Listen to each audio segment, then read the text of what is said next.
সমুদ্রের ঢেউয়ের তাণ্ডবে সৈকতের প্রতিদিনই ভাঙছে সমুদ্র সৈকত। ভাঙন ঠেকাতে জিওব্যাগ ফেলা হলেও ক্ষতিগ্রস্ত হচ্ছে সমুদ্র পাড়, ঝাউগাছ এবং মেরিন ড্রাইভ সড়ক। আমরা এই বিষয়ে আরো বিস্তারিত জানবো। আমাদের সাথে এর মধ্যে যুক্ত হয়েছেন সহকর্মী কামরুল ইসলাম মিন্টু। মিন্টু, আপনার প্রতিবেদনটা আমরা দেখেছি। আপনি এই মুহূর্তে জানাবেন যে সৈকতের সবশেষ অবস্থা কি, ভাঙন কতটা বেড়েছে এবং এ পর্যন্ত প্রশাসন পার রক্ষায় কি ধরনের উদ্যোগ নিয়েছে? দেখেন, সাগরের উচ্চতা যখন বাড়ে, জোয়ার যখন বাড়ে, অথবা পূর্ণিমার জোয়ার যখন আসে, তখন হচ্ছে কক্সবাজারের ভয়াবহ অবস্থা তৈরি হয়। এখন যে অবস্থা সেটা একটু স্বাভাবিক আছে, কারণ 3 নম্বর সতর্কতা সংকেত আছে, তবুও তারপরে সাগর তেমন সাগরের তীব্রতা নেই। কিন্তু আমরা গেল কদিন ধরে দেখেছি সাগরের তীব্রতা, আগ্রাসন আমরা দেখেছি কক্সবাজারের। আপনি যেমনটি করে বললেন, মেরিন ড্রাইভ, কক্সবাজারের যে ঝাউবন সবকিছু উপরে গিয়েছে এবং অনেক নতুন নতুন জায়গা কিন্তু ভাঙছে নতুন করে।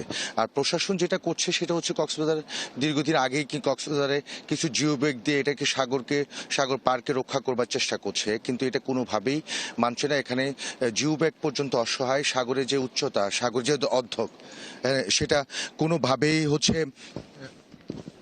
এটা রক্ষা করা সম্ভব হচ্ছে না।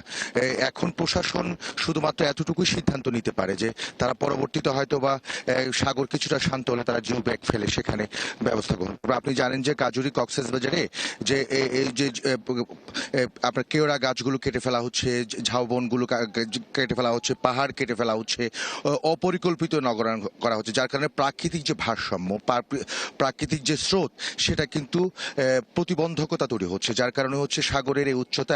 আপনি এটাও জানেন যে গ্লোবাল ওয়ার্মিং যেটা আছে, বরফ গলে যাচ্ছে, পানির উচ্চতা বেড়ে যাচ্ছে। আবার কক্সবাজারের যে সমস্ত খাল, নদী, ছড়াগুলো আছে, সেগুলো হচ্ছে প্রতিবন্ধকতা তৈরি হয়েছে, যার কারণে সরাসরি পাহাড়ের পানিগুলো, গাছ ছাড়া পাহাড়ের পানিগুলো সরাসরি সমুদ্রে এসে পড়ছে, যার কারণে সাগরের উচ্চতা বাড়ছে।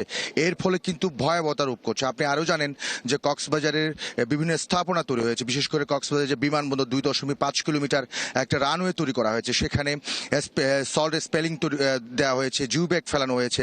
অর্থাৎ সাগরের যে গতিপথটা সেটা পুরোপুরি বন্ধ করে রাখা হয়েছে, যার কারণে সাগর অন্য পথ খুঁজছে এবং এসে অন্য পথ খুঁজতে গিয়ে কক্সবাজার সমুদ্র সৈকতের অথবা হিমছড়ির দিকে অথবা সোনাদিয়ার দ্বীপের দিকে অথবা সেন্ট মার্টিনের দিকে আঘাত হানছে। এভাবে করে যদি চলতে থাকে, পরিকল্পনা বা পর্যবেক্ষণ সাগরের প্রতি যদি না থাকে, তাহলে এর ভয়াবহতা আরো বেশি হবে বলে ধারণা করা হচ্ছে।